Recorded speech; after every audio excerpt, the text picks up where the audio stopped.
کو عطا کر دی گئی۔ جو علم کی دعا نبی علیہ الصلوۃ والسلام نے ان کو دی تھی، اس علم کے حوالے سے ایک عیسائی پادری تھا، اس نے امیر معاویہ رضی اللہ تعالیٰ عنہ کے پاس سوالات لکھ کر بھیجے کہ مجھے ان سوالات کے جواب دیے جائیں، اگر میں امیر معاویہ سے مقابلہ کروں گا، اگر اس نے میرے ان سوالوں کے جواب دے دیے تو میں مسلمان ہو جاؤں گا۔ اس نے پہلا سوال لکھ کے بھیجا کہ وہ کون سی چیز ہے جو اس زمین پر آسمان سے آئی ہے،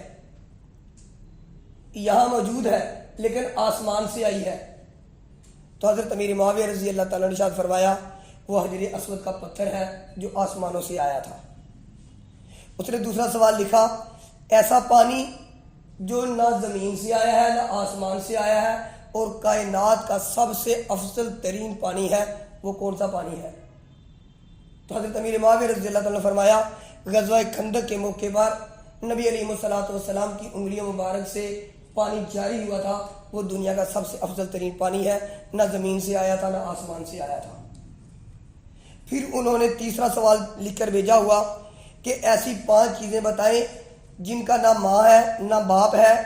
نہ وہ زمین پر چلی ہے اور نہ ہی وہ زمین پر زندہ رہی ہیں، وہ 5 چیزوں کا ذکر فرمائیں کہ زمین پر چلتی رہی ہیں۔ فرمایا پہلی چیز آدم علیہ الصلوۃ والسلام ہے، دوسری حوا علیہ الصلوۃ والسلام ہے، تیسری موسیٰ علیہ السلام کا عصا مبارک ہے،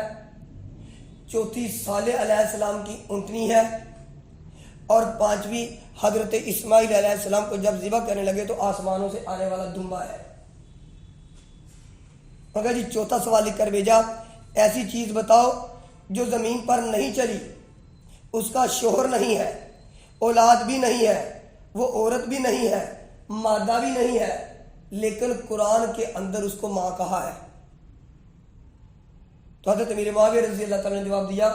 قرآن کے اندر مکہ المکرمہ کو ام القریٰ کہا ہے، یہ مکہ المکرمہ کو ام القریٰ بستیوں کی ماں کہا ہے،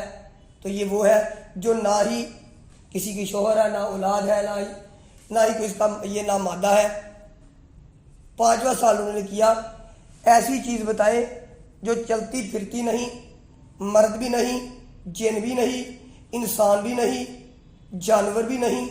لیکن وہ سانس لیتی ہے۔ تو حضرت امیر معاویہ رضی اللہ تعالیٰ نے ارشاد فرمایا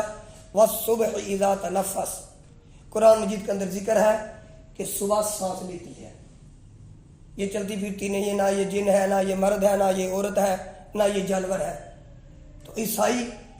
ان سوالات کے جواب سن کر بغیر مقابلے کے دائرہ اسلام میں داخل ہو گیا۔ تو امیر معاویہ رضی اللہ تعالیٰ عنہ اتنے بڑے جلیل القدر صحابی ہیں، کاتب وحی ہیں، تو ہمارے دلوں کے اندر، ہمارے لوگوں کے اندر امیر معاویہ رضی اللہ تعالیٰ عنہ کے حوالے سے جو بغض ڈال دیا گیا ہے، بڑے بڑے ہمارے عالم دین جو گزر چکے، انہوں نے اپنی کتابوں میں بھی تواریخ کو پڑھ کر امیر معاویہ رضی اللہ تعالیٰ عنہ کے بارے میں ذکر کیا، اور علماء نے ان کے خلاف تحریکیں چلائیں، اور کچھ لوگوں نے اپنی غلطی کا اعتراف کیا۔ اللہ رب العالمین ہم سب کو صحابہ کرام رضوان اللہ تعالیٰ علیہم اجمعین کی صحیح معنوں میں قدر کرنے کی توفیق عطا فرمائے۔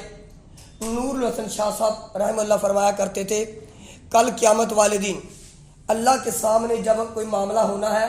ہمارا معاملہ جو ہونا ہے وہ ہمارے اعمالوں کی بنیاد پر ہونا ہے، اور صحابہ کے جو معاملہ ہونا ہے وہ نبی علیہ الصلوۃ والسلام کی محبت اور نسبت کی وجہ سے ہونا ہے۔ تو ہمیں کسی صحابی کے بارے میں بھی زبان درازی کرنے کی اجازت نہیں ہے۔ اللہ رب العالمین ہم سب کو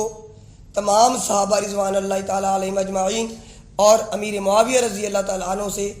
محبت کرنے اور ان کے نقش قدم پر چلنے کی توفیق عطا فرمائے۔ وما علینا الا البلاغ المبین۔